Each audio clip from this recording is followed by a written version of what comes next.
So hello everyone from me, dear panelists, dear participants. It's very exciting to me that we have this cross-departmental event to discuss governance challenges of platform economies with a special focus on Africa today. I'll keep my remarks very brief and short because I want to leave enough time for Luc to launch the study and present the study, present the key messages of the study to us. But allow me to say a few things on platform economies, governance challenges from an African perspective. We all know that all over the world, platform companies have started to transform markets and sectors by lowering market entry barriers for large numbers of small and medium-sized firms. Platform firms also play a significant role in improving access to information, as well as knowledge and skills to larger numbers of people. And they're surely changing the business models of large traditional firms in many sectors. And for African countries, for our partner countries in Africa in particular, these aspects of platform economies entail a very significant potential for speeding up economic development processes. And they do that in various ways. They do that obviously by allowing smaller African firms to access new and international markets, also beyond the African continent. They're also providing new opportunities for African firms to become more competitive through improved access to knowledge, skills, technologies, and networks, although I'm sure we'll hear more about that today, that this increase in competitiveness is no automatic process. And they're also creating new jobs for a growing urban population of digital natives in fast-growing African cities. And I believe eventually they also contribute to diversifying African economies. However, the rise of platform economies in many sectors of the global economy has also led to increasing capital concentration and market power of the largest digital companies, something that we discuss a lot here in Germany. And many African countries in particular are not well equipped to rein in this increasing concentration of market power held by these very large digital companies. So I do see a threat for oligopolies and monopolies rising that African small firms in particular are not well prepared for. And obviously, fairly large parts of many African societies do not yet have access to online technologies and are thus excluded from participating, or at least fully participating in online economic activities and exchanges. And I'm sure that will also be a big issue today. So I think in Africa in particular, but not only in Africa, platform economies entail the risk to aggravate inequality and poverty. So overall, the structural changes that we see in economies that are brought about by the rise of platform economies raise some potentially very serious governance questions.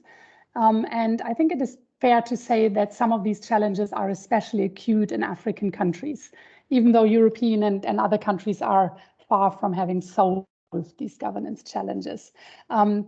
So in Africa, these challenges really pertain to a couple of questions, like how to prevent increasing inequality due to the existing digital divide, how to ensure the competitiveness of African entrepreneurs vis-a-vis the world's leading digital firms. And I think it's worthwhile recalling here that these firms have very significant skills and technical advantages, and that they also have very significant economic and political power. It also raises the question that we need to answer how to ensure that the new job opportunities are actually high quality jobs. And last but not least, and maybe this is also something that will be discussed in the Fishbowl, it raises the question how to protect the democratic potential of platform economies as potentially transparent public opinion forming tools against their anti-democratic potential as possible channels for fake news and surveillance. And I think that actually that last point is very much a global point rather than an African. So against this background, I look forward to the upcoming presentation by Luc, and which is also the launch of the study Governance of the Platform Economy in Developing Countries and Emerging Economies with a focus on Africa. And I very much look forward to our conversation with our panelists today and with our participants about the emerging platform economy in Africa. And I'm especially happy that Dr. Sabine Müller, head of GIZ's Africa department, has agreed to step into the Fishbowl today and join our panel, because I think that the topic of platform economies really is one that affects very many of us directly, whether we work in sustainable economic development or in governance. I guess in these sectors, the relevance is obvious, or on topics pertaining to social protection or education and training or infrastructure development. And I'm sure there are more sectors that could be mentioned here. So thank you very much. Thanks for the opportunity of welcoming you here, and I hand over to Gamma. Thanks so much, Karen, for setting there. I think we'll move straight to Luc. Luc, I'm assuming you are presenting, so over to you. Yes, thank you very much. Just 1 second so I can share my screen. Do you see anything already? Yes, we do. Perfect. Okay, also hello and welcome also from my side.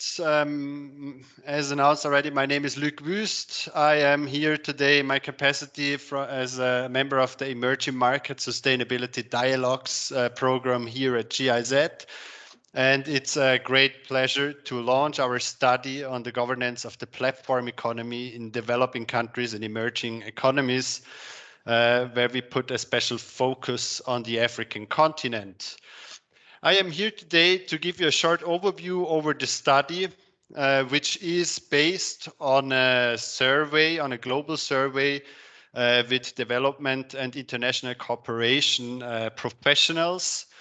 And we aimed in this study to record expected impacts of the digital transformation and of the platform economy in particular.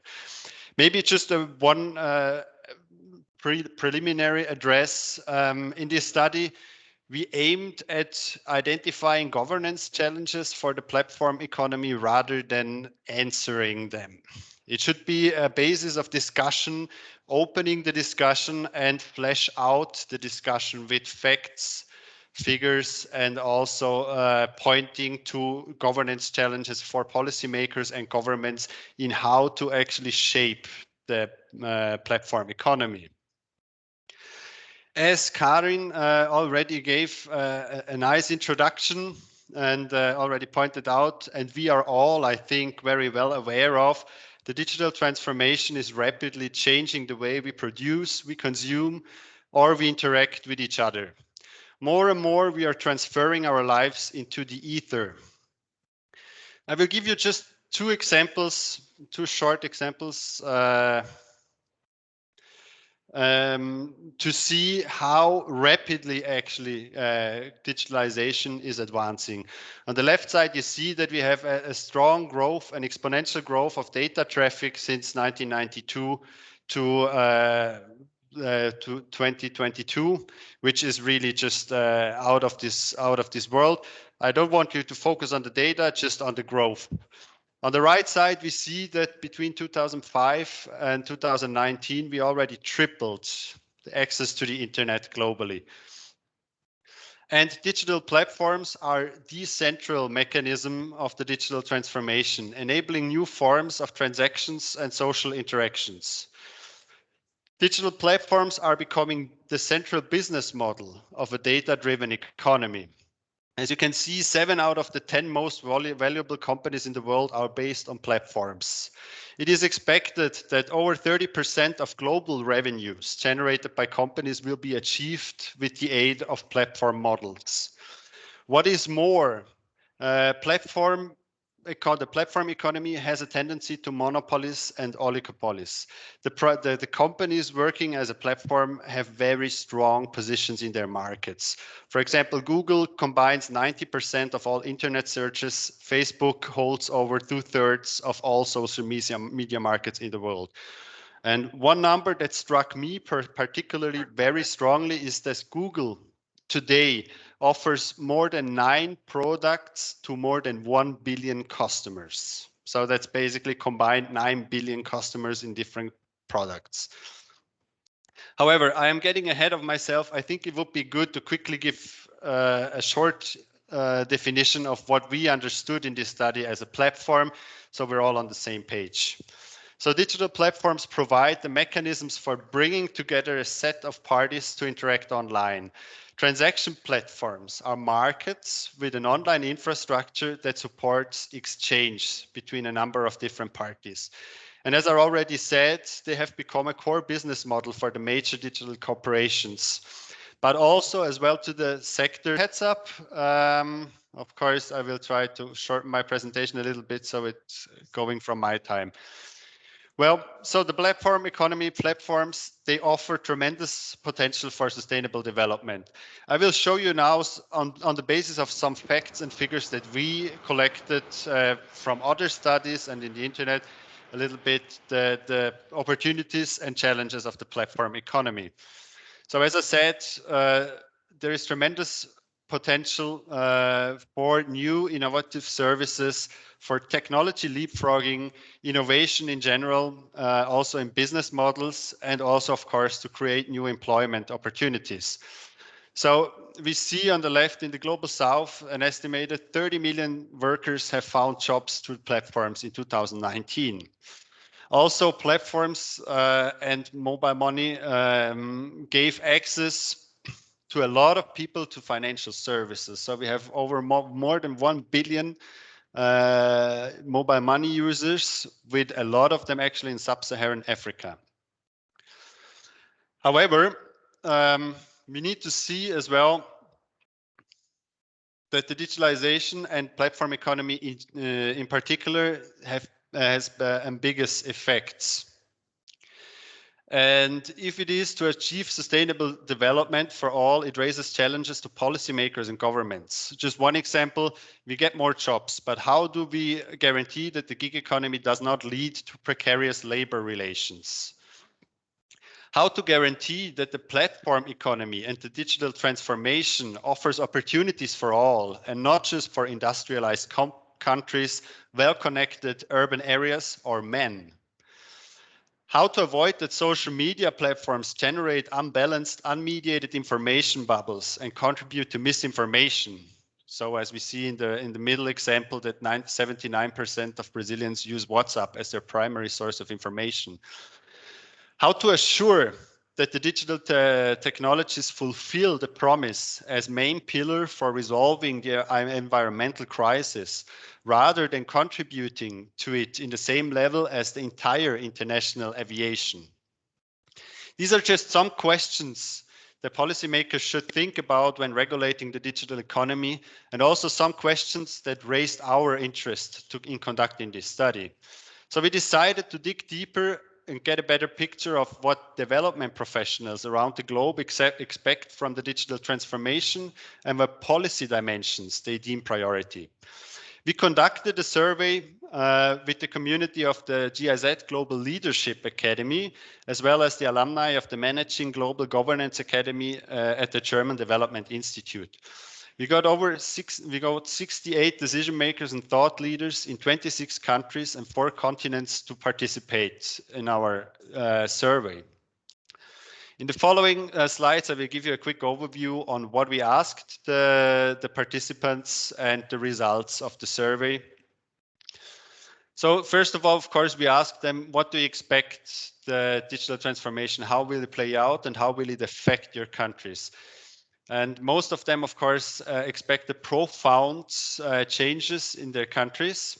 However, most of them at least expect that the digitalization and the platform economy will have positive effects. Then, of course, as a main pillar of our survey, we asked our participants, what are the regulatory and political areas that should be of particular relevance for shaping a sustainable digital transformation in the respective economies? We asked about 10 different policy dimensions ranging from data, labor, competition, new digital business models, digital financial services and fintech, taxation, democracy, access to the internet, digital gender gap, and environmental aspects. What struck us was that all the dimensions were deemed to be a high priority area, as you can see here on the right side, by all the participants. We furthermore asked then our participants, do you deem your government ready to master the digital transformation, to shape the digital transformation so it is sustainable for all? And the majority said their governments are only partially ready for this. Sorry. And also interesting, probably for our colleagues from the development community, we asked participants how international organizations can support governments in shaping the digital transformation. So, and here you see the capacity building and high-level political dialogues were highly prioritized among our participants. So we got these results at hand and we decided, wow, these were really nice results, especially regarding what policy dimensions were deemed important as priority areas by the participants. So we fleshed out these results to a full-grown publication where we actually treated all of the 10 different policy dimensions. And here you get a sneak preview on the publication you can download afterwards. So all of the 10 policy dimensions received 4 pages where we put the survey results, where we put a core statement, what we saw as governance challenges. We gave some facts and figures, quick facts to raise the attention that you also see in very plastic way how the digital transformation as well as the platform economy are affecting our lives and economies, with a brief overview and with examples. However, I told you in the beginning that the survey was globally, but we wanted to have an African focus. And we tried to put this African focus in with the facts and figures, with examples within the brief overview, but also with examples on how these challenges may be mastered or are being mastered already. So for each of the 10 dimensions you have seen, you will get 4 pages of information that may be a good basis for the discussion. What are the highlights of our study? We think we opened kind of the black box to highlight the underexplored interface of digitalizations, its opportunities, but also its challenges, with the modesty of not providing solutions, but rather pointing to the challenges and maybe indicate different ways of how these could be tackled. We use a cross-sectoral lens. So we are not just on economic development, but we also look on what do the platform economies do for equal access, for democracy, democracy processes. So this was also quite a nice ambition of ours. We have global insights from experts all over the world, but we put an African focus on it by emphasizing challenges and solutions in the African continent, and especially proud today to say with an analysis from the Kenyan digital expert Nanjira Sambuli, who is also joining us today. At this point, thank you very much for your cooperation here, Nanjira. Also, we co-created this study between different departments within GIZ with inputs of numerous colleagues from GIZ, but also beyond. And the publication speaks in many languages. So we're launching it today, and we're launching it today in German, French, and English. So we will be able to cover quite a big array of people, and in kind of also in the sense that we have relevant content in the language that people speak. So thank you very much. I hope I did not take too much time. Here you can see where you can download the publication. We're also posting it in the chat and sending it afterwards. However, if you feel free to get the 3 languages here at the emsdialogues.org homepage. So thank you very much for your attention, and I'm very much looking forward now to the discussion with all the experts. Thank you so much. That was a nice overview. We're going to now go to the virtual fishbowl. But before we do that, I'll give you some bit of instructions in case some of you are not familiar with how a fishbowl works. Of course, we're going to use a variation of the fishbowl method that is specifically adapted for virtual setting. So we will have a panel of esteemed individuals from across the African continent. And then this includes our GIZ head for Africa. And they will each be given 2 minutes to introduce themselves. And once that is done, we will then open the floor to anybody who may want to participate. But as they introduce themselves, they also give us a sense of their areas of interest. So please do take note of those who have expertise in your areas of interest as well, so that when you ask your question, you know who to direct it to. If you want to step into the fishbowl, you raise your hand digitally, and when it's your turn, I will invite you to the fishbowl. You can then unmute your mic, turn on your camera, and pose your question. Or if it's not a question, it's just a contribution, that's okay too.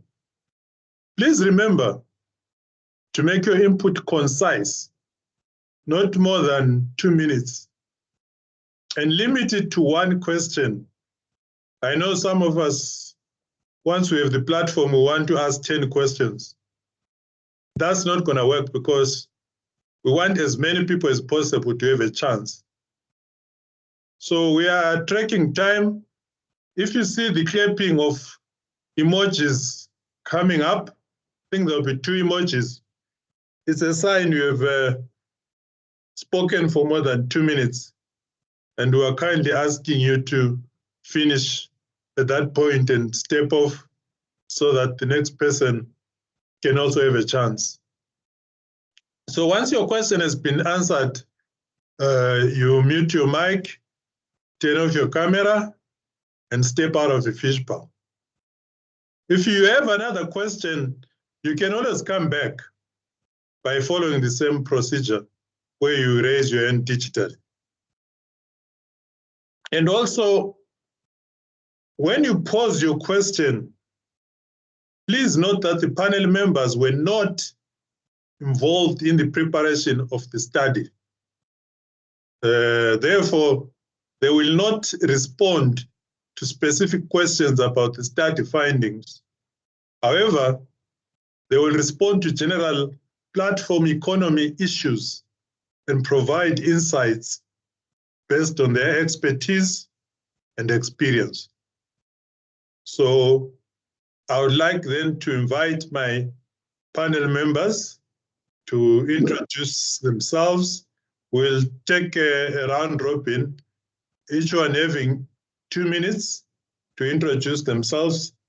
Maybe I'll just start by our head of GIZ for Africa, if she's with us already, to take the floor. Otherwise, we'll move on to somebody else. Good afternoon. I hope you can see and hear me. Yes. Okay, fine. So thank you very much. I'm happy to join this panel today to discuss the opportunities and challenges that rise from platform economies. And as a Director General of GIZ's Africa Department, I had to admit I'm not a specialist on digitalization and platform economy such as my fellow panelists today. But I'm looking more from the angle of development and development cooperation on this issue. This topic is of central importance to our work with African partners because sustainable economic development goals are now linked with digitalization and particularly with platform economies. So therefore it's important. Today, an ever-increasing share of economic transactions worldwide, also in Africa, is made via digital platforms. And as GIZ, we see the opportunities that the rise of platform economies offers. Karen Wedig mentioned some of them at the beginning. The platforms that facilitate knowledge transfer. Large numbers of people can access knowledge and acquire new skills and competences. So you can reach a certain scale. Drive innovation by facilitating tech transfer to a wide range of economic actors, including also Africa's small entrepreneurs and startup scene. Or facilitate new ways of employment creation and facilitate job opportunities for Africa's young, urban and tech-savvy citizens. They thus present welcome alternatives to the limited job prospects in traditional local labor markets. Or they also reduce barriers to market access and thus potentially allow smaller African firms to access large networks and customer bases. Or finally, the consumers also, they have easy access to goods and services they might not have in other cases. However, we all know about the challenges that arise as the growth of platform economies outpaces the development of legislation or to regulate the activities of platform firms. In many countries and also in many African countries, we observe several risks to a socially inclusive economic development, which arise from poorly regulated platform economies. First, the digital divide. This is not a sole platform governance challenge. Large infrastructure investments are needed too, but realizing public and attracting private sector investments and making sure that access to this infrastructure is universal is, of course, also a governance challenge.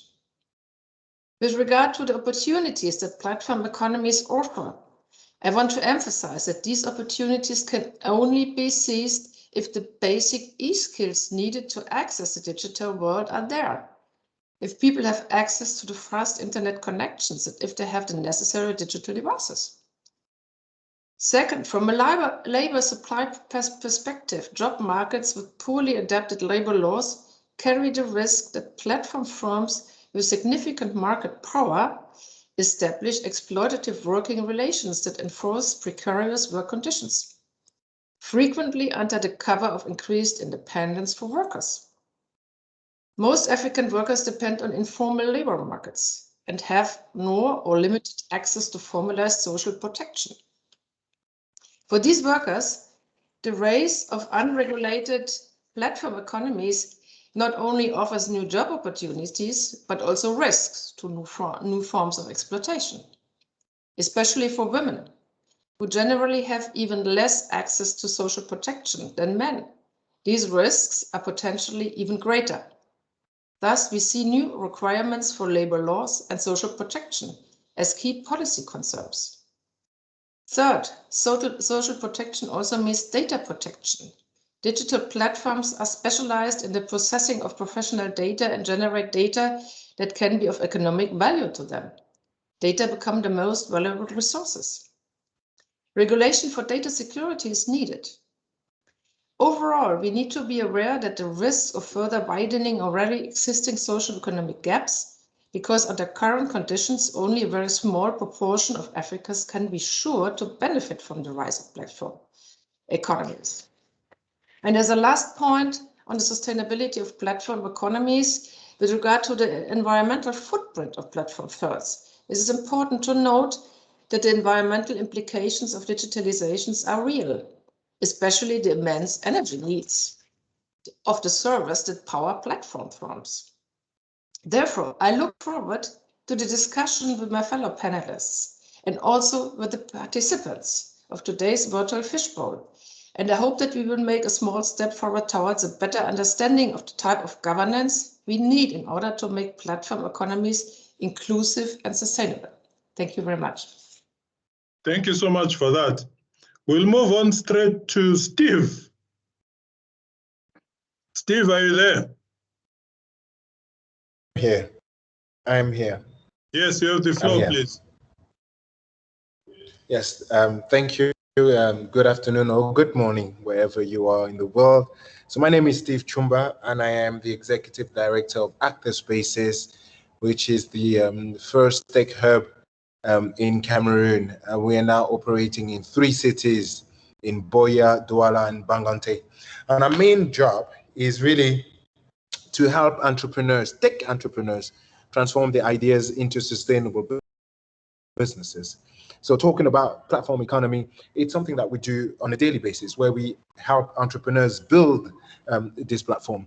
So it goes through skill development, and it goes nowadays, a lot of our work is about engaging with other stakeholders, especially the government and the financing stakeholders in this sector. So I'm really excited to be here with you and to share our view from a hub perspective, working with these entrepreneurs building this platform. It's a pleasure to be here. Thank you very much, and I can't wait to share with you all. Awesome. Yeah, I'm sure there'll be a flood of questions once we open the case. Sylvia, your turn to introduce yourself.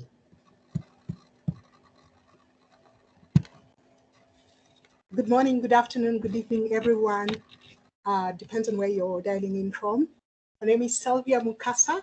I am founder CEO of Global X Investments Limited and also operate as Global X Innovation Labs. And what we do is we look at the skilling, the funding, and the digital transformation gaps of organizations and try to fill in those gaps. And also just generally supporting innovators and just making sure that innovations happen. That's our mission, to make innovations happen.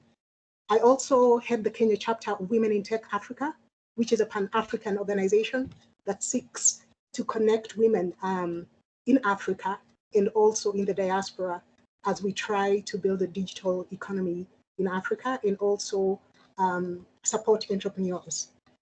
So just trying to paint a picture, I know this has been mentioned, but when we look at the 10 most profitable businesses in the world today, 8 of them are platform businesses. So we're looking at Apple, Microsoft, Alphabet, Amazon, Facebook, Alibaba Group, Visa, and none of this are African companies. McKinsey and Company predict that the platform economy will reach $60 trillion by 2025, representing more than 30% of the world's total economy. However, the most interesting thing is that only 3% of these companies across the globe have adopted a successful platform strategy. And this leaves plenty of room for winners and losers in this platform economy. This means that we can harness the power of platform business economics to drive the future of the digital landscape. However, hopefully, we can see more of our businesses from Africa join that 3% of the winners to become some of the capitalizing businesses in the $60 trillion market in a sustainable and ethical manner. And again, when we look at how this is playing out, brick and mortar biases can still be seen online. And this needs to be mitigated if we are building inclusive platform economies. The digital gender gap remains largest at 31% in the world's least developed countries. And in Africa, only 12% of women are online. Research by Element AI estimates that 12% of leading machine learning researchers are women, and only 18% of authors at leading 21 conferences in the field are women. And yet, AI is one of the areas that will really push the platform economy. And so the question we should be asking ourselves is, are women producers and consumers in this economy? And if they are, to what extent? Those are some of the questions we should be asking, and I'm looking forward to this conversation. Thank you. Awesome. It's interesting that listening to Madam Mola, she used the words risk and opportunity, and you use the words losers and winners. And it's clear that the platforms are some sort of a knife. You know, in the correct hands, a knife, you'll chop and cut ingredients and make a very nice meal. But in the wrong hands, the knife will become a murder weapon as well. So by the end of this session, I'm curious to know how we're going to use these platforms. Are we going to use them for good, or they will spiral us into a state that is worse than where we are now? Retabile, please introduce yourself. Thank you. My name is Retabile Konopo. I'm based in Botswana. I'm a legal and systems designer. I'm the founder of Perako Foundation in our bilingual language, Setswana. Perako means work. It means it's a work foundation. So basically, we are looking at the future of work and obviously looking into the rest of the digital economy, because we are currently, as a legal and system designer, it means I have to be able to study systems and how they affect business models, how they affect the legal frameworks and policies. And therefore, it requires me to bring about different stakeholders to help them come up with solutions that are more human-centered, so that they fit into the needs of the people. And we are doing so by then trying to interpret the legal language to laymen in a very simple and accessible way. And therefore, it means I'm promoting the use of digital digital economies in the legal industry. That makes me a legal creative. And people ask me a lot about how do I then see myself fitting in calling myself as a legal practitioner. I believe that at Perako Foundation, the issue is to be able to come up with laws and policies working hand in hand with stakeholders and coming up with a co-creation platform, and without having to forget that we are dealing with human and obviously looking into human error and the amount of data that has been processed dealing with these people on the ground. Therefore, we do a lot of research in terms of finding out how and when this kind of data is collected, what are the regulations that regulate people around the use of people's data. And therefore, I will be engaging a lot in this conversation regarding the redress also, because we are looking at the developing countries now and how much the rate at which we have grown exponentially over the years in terms of internet use. And what does it mean in terms of consumer protection, in terms of, the data privacy, and what are the laws really that we think, or what can be done in Africa to help us in terms of data sovereignty, especially that most of the platforms, like Sylvia indicated, are platforms that are international and are not based here in Africa. And therefore, what does it mean for data, for African data, or for individual data to be used by international platforms? Thank you so much, and I'm looking forward to this amazing session. Thank you. I think we've got Nanjira. Nanjira, last but not least. Thank you, and good afternoon, good morning, or good evening for any to whom it might apply. My name is Nanjira. I'm based out of Nairobi, Kenya. As you've probably already heard, I also had the special honor, if you will, to also contribute to an expert interview from page 58 of the publication, and I'll encourage you to read it and review it. Most of my thoughts are there. I'm a tech policy researcher and analyst, and by that I mean I follow all the strands, both the technical aspects and the social political aspects that are impacting what we're calling digitalization today. really busting myths and narratives about technology development or digital transformation happening in a vacuum, and really finding all the common strands that need to be brought together to help us, one, analyze what we're dealing with, but more importantly, build better roadmaps towards where we're headed. Just to preface what should be an interesting conversation, I'll say I'm personally quite skeptical of the platformization of the digital economy, particularly in Africa. We can dive into the whys as we discuss this. I'm also keen to make sure that we are also operating from this notion that even as we focus on platformization in this conversation, we do not close our minds, and especially for the development partners among us, to the idea of other ways of doing this that are more decentralized, that are more community oriented, and that we do not create false dichotomies that it's either or. So I look forward to the conversation we're going to have. Thank you so much. Okay, so we're now going to open the gate.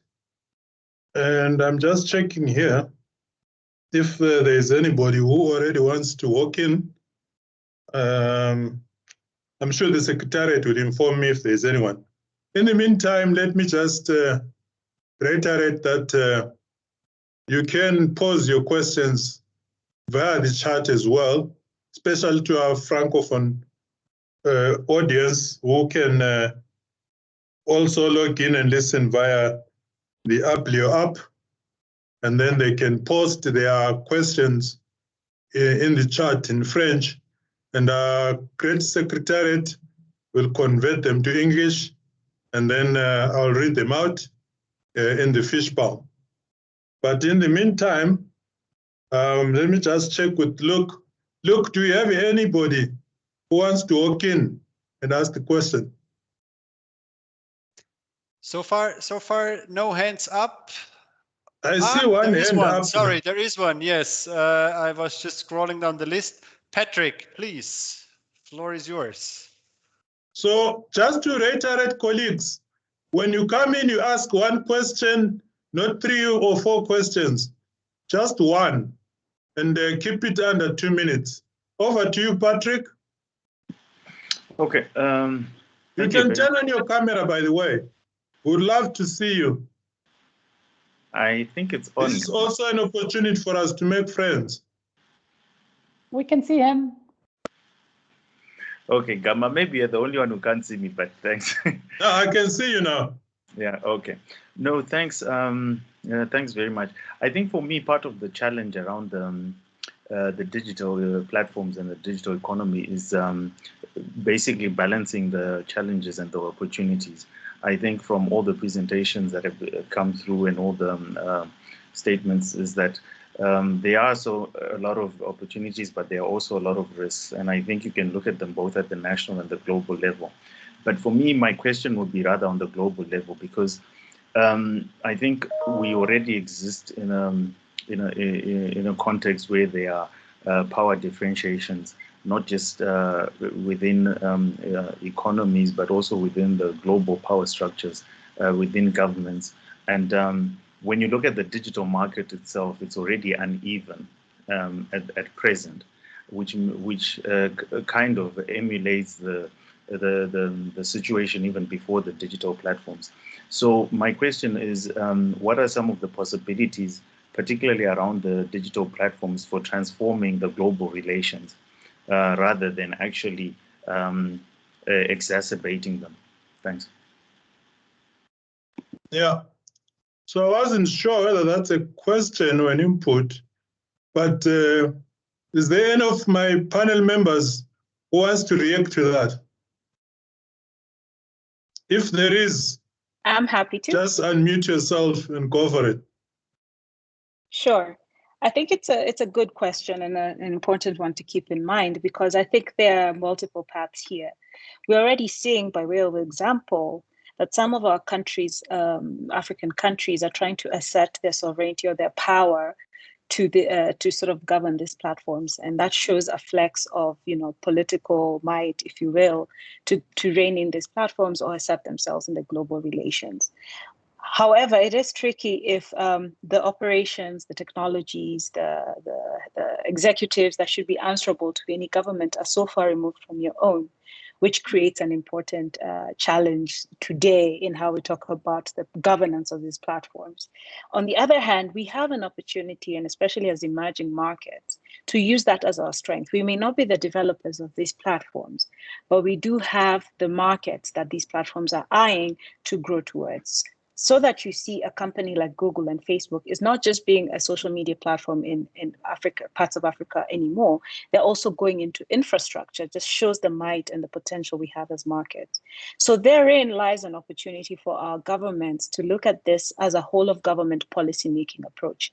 Our foreign policy strategies should incorporate digital negotiations, for example, whether it's at the World Trade Organization, which has very relevant aspects to these topics we're having here, or else as it would be with health or other platforms that will come, and assert what has been said to them by communities, whether it's civil society, whether it's local private sector players who also have their own platforms that are found to be in competition with the global ones, to create better deals, if you will. I mean, the international space is really about deal making. We just need our governments to awaken to that fact. All right, thanks so much. Do we have someone else ready to come in? Yeah, sure. Yes. I could add. Oh, sorry. Is that Elizabeth?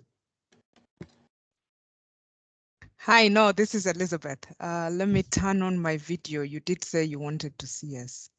Hi, Gamma. Yeah, it would be nice to see you. Today I'm making new friends. Yes, nice to see you again, Gamma, and nice to meet everyone else here as well. I think for me, the governance questions I have when we talk about platform economies are on three fronts. The first is, how do we ensure that consumer rights are protected, especially vulnerable users and communities? And on our continent, those are multiple. The second question is around generating domestic revenue. How do we tax these business models and yet not impose systems? In Kenya, I think right now we're having a very big debate about whether the system we have adopted is really workable or whether there are more useful systems for generating domestic revenue. And the last one is around fair competition. How do we enable local organizations to compete? I mean, it's Google, Amazon, Facebook, etc. So how does any small business even get a space to participate, let alone compete within this kind of economy? Yeah, so I'll take just one question as I promised. The one on taxation. I find that fascinating because when I was reading the report, it does talk about some countries, I think South Africa included, which have tried to come up with taxation regulations so that you tax the goods where they are going to be used. Because imagine the goods are being transacted over a server in the US, but the person buying and using and consuming is in Nairobi. So how does the Nairobi or Kenya government tax that service? And that is provided by an international company on Kenyan soil digitally. Yeah, it brings us into a very interesting space. Any of my panel members who wants to comment on the issue of digital taxation for some of the platform services?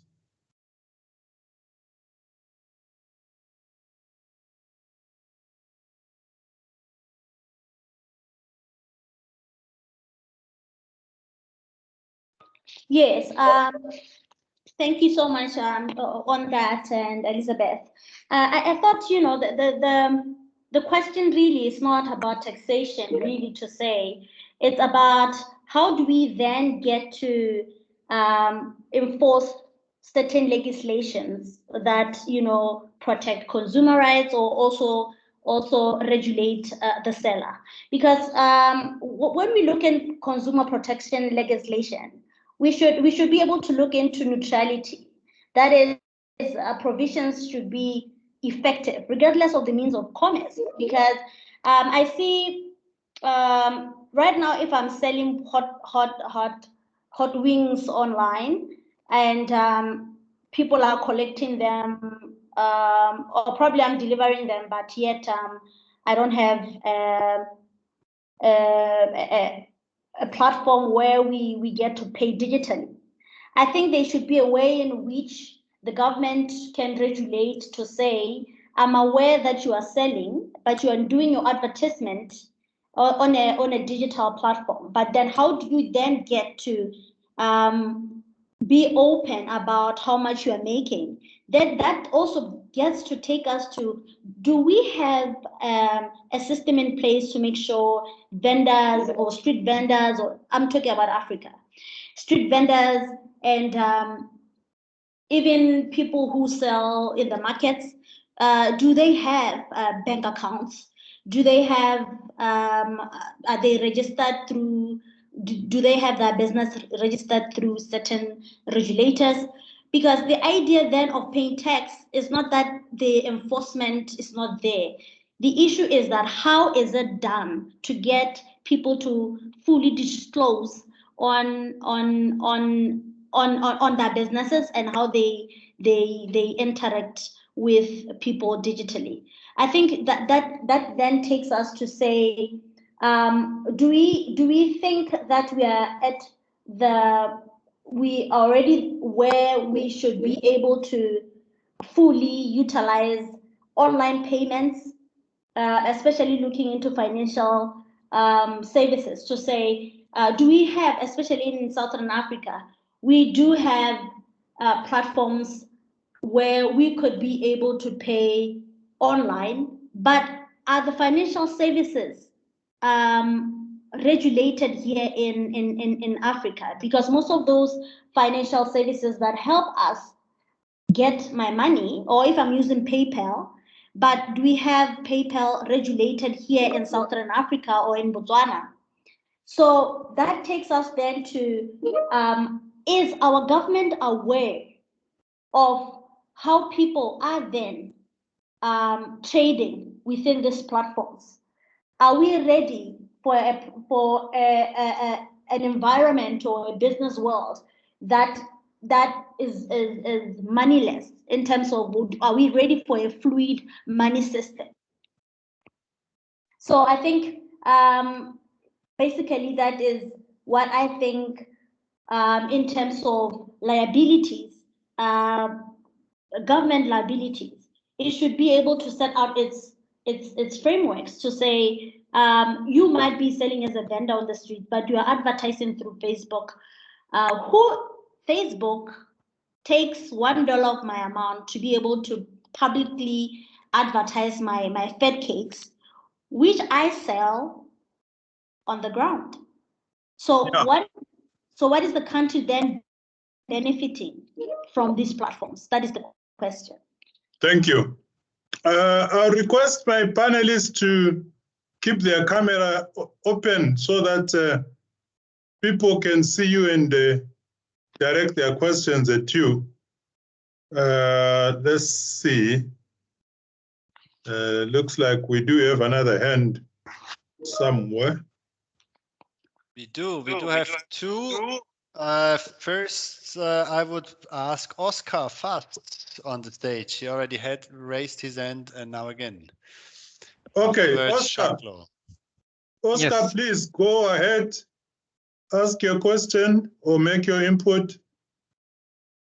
Yes, hello. Grateful to be here and have a nice day. So my question basically is, so there's a lot of concentration of expertise, human resources, financial resources, and so on behalf of the platforms. Yeah, and my question essentially is, while in the public sector in all countries, but especially in developing emerging economies, we have essentially a scarcity of expertise and human resources to govern the very same platforms that actually attract qualified personnel. So my question would be, what would be the most effective way to attract personnel, basically who could be regulators or supervisors of platform economies activities to the public sectors and governments of the respective countries? Thank you very much. Okay, so which one of my panelists wants to take that one? Sylvia, your hand is up, so I'm assuming you want to go for it. Please do. Okay, so and Sabine also. We'll hear from Sabine as well. okay, I'll be very brief in my answer, so the other panelists can also have enough time to respond to it. So when we begin looking at how platforms work, there is the builder or the owner of the platform, and I think the governance should begin with them. So, for example, if you are building a platform or you own a platform, you need to have some rules around that you use to govern those who are using your platform. Okay, and then there's another layer where now there's governments and other policy players who also add on to what the initial governing organization is doing, because that cannot be left solely to the owner of the platform to govern it. Otherwise, some of them could come up with malpractices and just keep weeding out people who, for example, they feel are working against them and not from a genuine perspective. So just weed out anyone that opposes you, even if they are genuine with what they are raising about your platform, you kick them out. So this is why there's need for other stakeholders to also come up with governing policies that now administer all owners of platforms, so that if there's any that's doing something that's wrong, then they are answerable to those other policies, policy holders or governments that are governing them, or other organizations that are governing those kind of platforms. So it takes participation from everyone, okay, the owner to other stakeholder players. All right, thank you. Sabine, would you like to get some input? I just wanted to take up the question regarding the disbalance between governments and the platforms having resources, technical resources, financial resources, and so on accumulated, and how the government who might not have these resources can match now, really to control and to govern now. And there was a question how to attract that people to work for the government, highly specialized people, and normally that I think that's not only a problem in this sector, but it's always a question also of career aspects, of salaries, etc., to really get highly qualified staff into government positions, so that on the side of the government there are really also matching resources really to control these platforms. I think that's the point, no? And if this is not possible, governments have to find ways to get knowledge or get these specialists really to give them advice, to support them, to help them really to control these platforms, because it's normally it's a disbalance, no, of knowledge and resources. And it's not an easy solution, but I think it's an important aspect which has been mentioned. All right, thank you. All right, so let's check if there is another hand. How are we doing, Luke? Do you have someone who wants to come in? Yes, we do. Shaklo, please come on in the fishbowl. Floor is yours. Thank you so much, and thank you very much for these interesting discussions. You've raised the issue of consumer protection, and rightly so, but I was wondering especially about workers' protection on the so-called digital labor platforms, and looking at, at the rise of digital labor platforms in the region, but also at the revenue, especially now in COVID times, and how reliable we were on the people who worked for those digital labor platforms, for example, delivery platforms like Uber or ride-hailing platforms as well. I was wondering, what are your views on the protection of those workers? And also, very specifically, what is the role of the development cooperation and specifically the GIZ in this regard? Thank you. All right, thanks.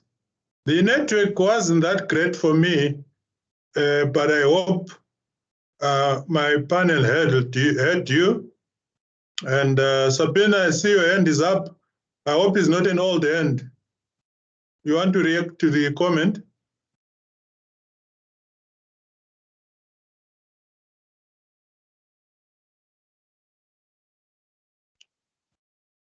Sabine, can you hear me?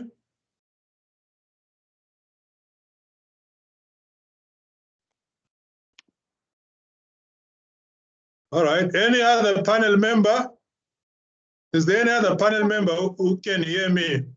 Yes, I can, Gamma. And I thought maybe Yes. from what I heard, though it was a little bit glitchy, but what I've heard, I think, you know, it takes us really now to consumer empowerment and business guidance, because we are then therefore then looking into whether our businesses and also the consumers understand their rights and obligations, because even more so because in the digital economy, in which transactions really happen for purchases which are only involved in a few steps, you know, like if you buy a shoe online, whether it be on Amazon, we understand that it takes you straight to make a payment. You order strictly payment, and therefore you then have to hope that the order does get to come to your house or to come to the address that you've stipulated.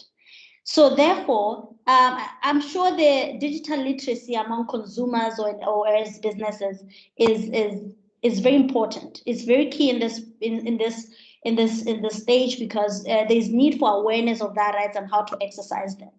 And on one hand, it's always very difficult to get these platforms. If you do want to say, and I'm no longer interested in getting that shoe anymore, it's very now difficult maybe to know how then you have to be able to take those things back. Unlike in a platform where you could be able to see, you go back to the store physically and return your purchases, and you know that you can get your money back. But with regard to consumer empowerment, I guess the United Nations do have guidelines for consumer protection, which emphasizes on disclosures about the identity of a business and information about the goods and services that they are offering. But this approach also assumes that consumers will probably grasp the information and make it informed and rational decisions based on that. But in the reality, now we are talking, I'm going to speak about Southern Africa. Though our education system is quite good, we still have, in Botswana, we are 2 million. And I'll tell you that how many people, apart from those staying in two big cities, which is Gaborone and Francistown, how many people really have access to knowing that if maybe curiosity would be, I can order something online, but the reality is that do we really even have the education that teaches you that what happens if you do not like what you got, or what happens if those things don't arrive?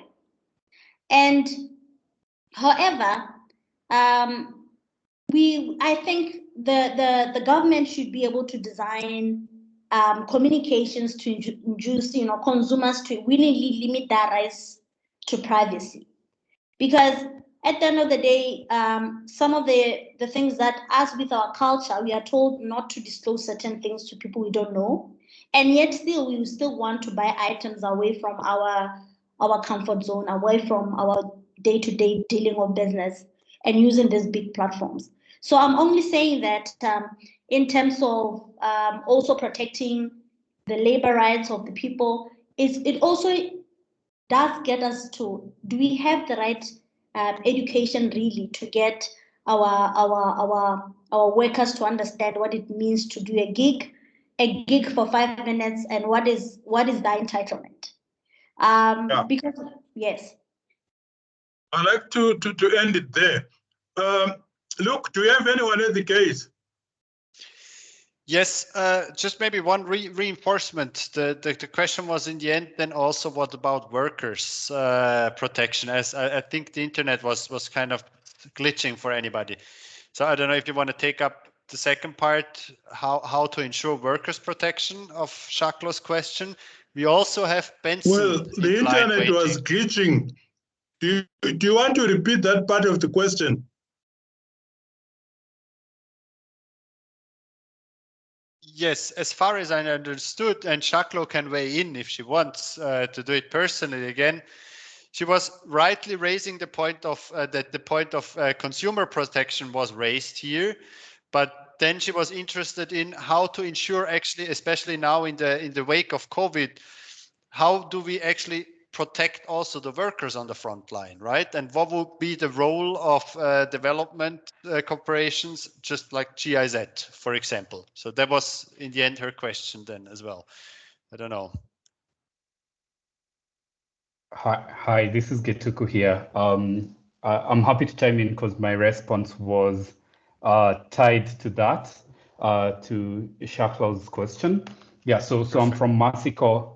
Yeah, I'm from Mexico, and we've been doing quite some work in this space over the last couple of years. We actually did a study in Kenya, Ethiopia, and Tanzania around the regulation of the sector. And specifically to Shaklo's point around worker protection, I think COVID has really shown us the vulnerability of the digital space, and particularly digital workers.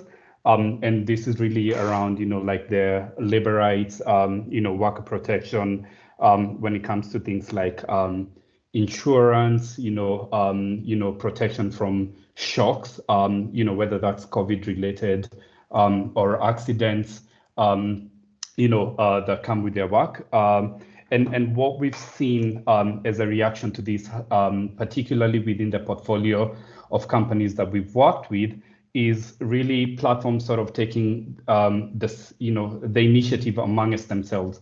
And this has largely been, by the discretion of the platforms. We've seen, companies like Sandy, Safe Border in Kenya, actually structuring products, financial products such as insurance that protect their workers, during shocks. So, accident covers, medical covers, which is quite interesting because this is, sort of, like very pioneering in its nature. But the one gap that we continue to see is that, this is still upon the discretion of the platforms. It's not necessarily guided by policy or by law for these platforms to have that. And so where platforms feel like, they don't want to do this, then, the workers are, left vulnerable. And so to the question around what the role for development corporations, and I would also add government is, we at Mexico see an opportunity to sort of, like drive the policy conversation around this. And part of that is really trying to understand what the current structure of worker protection looks like, at least within the confines of, white collar jobs, etc., and trying to see how we can adapt that for the gig economy. Because as much as, platforms want to innovate around this, we've heard them saying that their hands are tied by, the structures that are set by policy not being sustainable enough. And so if development actors like ourselves at Mexico, GIZ, and other partners can sort of, try to work with these platforms to identify models that work, we will see an interesting opportunity there. All right, let's end it there.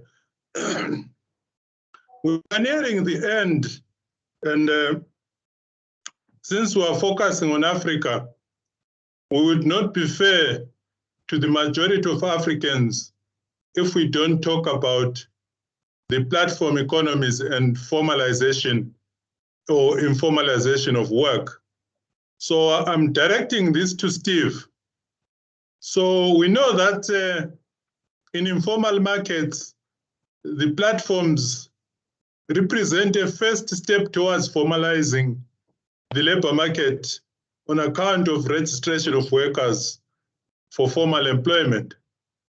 On the other hand, there seems to be a paradox whereby formal workers can use platforms to become informal, and informal workers can also use the platform to become formal. So where is the sweet spot here? From your perspective, Steve, our informal economy workers in Africa, where are they better benefiting, going into platforms or getting out of platforms?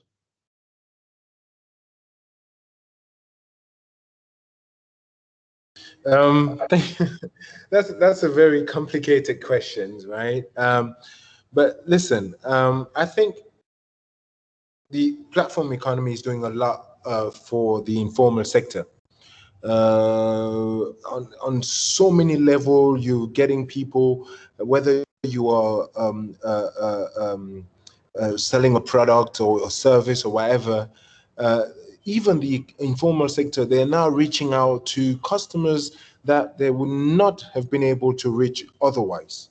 You know, and I think it can only be a good thing. But when it's not protected, when it's not regulated, obviously a lot of things can happen there. What I think is perhaps where the government, and perhaps related to a question earlier about protection, employees protection and all that, and I think this is where governments need to get a little bit more involved. The difficulty that I have is, you know, especially when we're talking about platform economy, in our Cameroonian government, the government is only thinking about, oh, well, how do I make my share of this cut of this money? But I think they should think about, how do I support? How do I strengthen? How do I really get in the mind of how do I support that platform economy? And only then can you then start thinking about also as a government, how do you take your share of the economy? But we need to get people connected more than ever. We need to get people connected. We need to get people to be able to benefit from this platform. And that's the beauty, isn't it, of what, and I mean, that's what we advocate, the beauty of the technology and the platform economy. The fact that, you know, people, even in the informal sector, can reach out to unattainable markets. So that's what I would say from my perspective. We need to think about government or different actors supporting the sector and making sure that people are coming in the right way on these different platforms, so that we can and we support them actually getting on. Because if we don't support that, they get on anyways, right? And perhaps they can get on the wrong way. All right. So we are now going to have a quick close out comments by the panel, and then we'll talk a little bit about the way forward, and then we'll close at the top of the hour. So I know I promised you 2 minutes, but I'll give you 1 minute each just to say anything. There's no question. It's your own reflection. If you want, you can just say pass, or you can share your thoughts that have been stimulated by the discussion today. So I'm going to start with Nanjira this time. 1 minute, parting short. Even shorter. For every euro that GIZ or any other development partner plans to invest in technology, invest an equal euro to an understanding the underlying mechanisms such as labor rights and others, and supporting those who are working on those. And that will be one way to start balancing these imbalances we've spoken about here today. Thanks. Awesome. Tabile, parting shot, 1 minute or less. Yes, my belief is that really digital markets, as they are evolving rapidly, and obviously competition law enforcement needs to be much more bold and faster, because my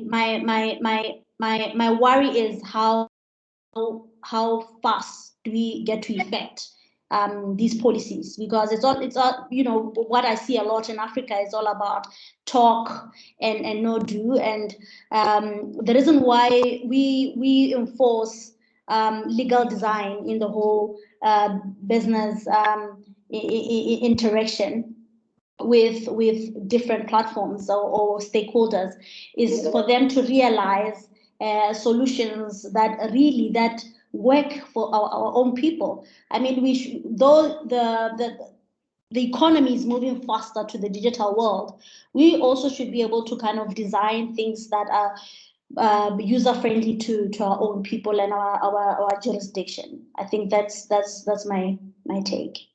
Thank you. Sylvia, a parting shot. Thank you. Okay, we haven't had much time to discuss business models, but what I'd like to say is, for me, the holy grail of platform businesses is where I believe the most sustainable and ethical space to players, who I'd like to refer to as the honorable heroes, is where the providers, the platform providers, give a breadth and depth of offerings to the customer's high utility through an ecosystem of producers and consumers, and yet also protect their data and provide them with the assurance that their data will be used only to enrich their experience rather than being sold. So as we look at platform businesses, we should be looking at, how are we handling our customers? Are we using their data for, for our own advantage as business people without protecting them and putting profits ahead of data or not? And so I would just like to recommend anyone who's interested in understanding a lot more about business strategy and innovation and the principles that should be guiding how we do business and even how we formulate policy, maybe you could have a look at the book, The Business of Platforms by Michael Giusamano. Thank you. Steve, your parting shot. Thank you very much, and thank you everybody for this great contribution. One thing that I would say, right, is that as we're talking, I feel one of the biggest challenge, right, of the digital economy, the platform economy, is that we need to still make sure that nobody is left behind, right?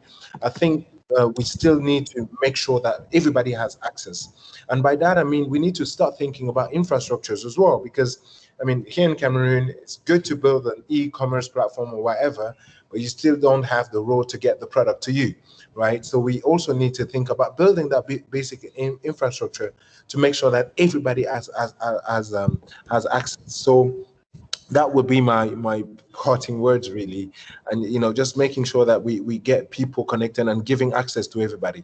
Thank you. Thank you. I would like to give the final say then to Sabine Mola, if she's back online. I saw a drop at some point. Sabine, I'm back. Yeah, thank you very much. I'm back. I had some internet problems. Can you please give us your parting shot? Yeah, sometimes internet in Germany is also not working. So I just would like to point out that the issue has to be addressed at different levels. I saw in the chat that somebody asked if the African Union should have a sit on the table when the G7 discusses this internet regulations and negotiates with Google and the others. And I would say, sure, they should. And we as GIZ, we are cooperating with the African Union in different areas related to these issues, to digitalization, consumer rights, worker rights, etc. And I think the African Union should join forces with the EU, even if the conditions are different in the EU. And there are already a lot of initiatives between African Union and the EU. For instance, the EU-Africa data flagship, just to name one. So I think this is also an area or a level where we can join forces. And then, sure, at the national level, and for instance, GIZ, we are working together with governments to promote the digital centers, which aim to create enabling environments for startups, apps, and digital developments, and also platforms. And I think this should also include the question of social protection and protection of workers' rights, etc. Because an enabling environment is not just an environment for startups so that they can start, but also an environment that really makes sure that also everybody can benefit from this. So, and I think this is the third area where we have to work together. The challenges are huge, and the answers are difficult, and it's a long way to go from awareness, knowledge, and policy shaping. But we have to go in this way. Thank you. Thank you very much. So, the Secretariat, can you please project the next upcoming sessions, because this is just the first of what is planned. There will be unpacking of some of the issues in future sessions. So if you could just show, yeah, there we go. So I'll give Sylvia and Tabile less than a minute each, just to say a bit about your upcoming event. Can we leave that thing on the projection, please, so people can see it? Don't take it down. Yes, thank you, Gama, for that. I'm super excited to be in a panel of awesome and proactive individuals. I would like to say that my colleague here, Sylvia Mukasa, and I will be deep diving again on another event in August, September in the summer, to just discuss issues that affect, workers' rights and the platform economy. And I think with obviously my expertise as a labor law consultant, I could be able to get in details with issues regarding to the takeover by technology. What does it mean in terms of protecting human rights and or labor rights of Africans, and whether or not we should not be scared of artificial intelligence and what it means by augmentation and all sorts of things. And I think that is what I would probably be able to get into deeper than what we have gone in today. I was really avoiding the topic of labor rights today because that's my core expertise. Yeah, I understand you didn't want to use all your thunder today. Yeah. Yes. So that's fine. So I think we're in good space since it's a joint session. I think you've covered Sylvia as well. I would like us to close. We're at the top of the hour, and it's really been an awesome session. At least for me, I learned a lot of stuff, and I would like to really thank you for your active participation. There was no moment when we had nothing to talk about. So I think we managed to achieve the objectives. Thanks to everyone who worked hard behind the scenes. You may not realize, because I'm the moderator, it looks like it's all simple. There is a lot of big army of people behind the scenes that you were not even aware what they were busy doing, but they were making sure this runs smoothly.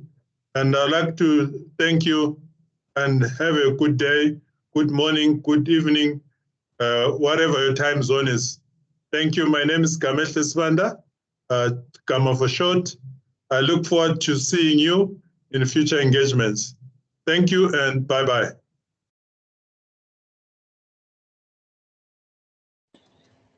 Thank you. Thank Bye, you. Bye-bye. Thanks a lot to everybody. Thank you, everyone. Yeah. Thanks for the contribution. Thank you. Thank you so much. Thank you, everyone.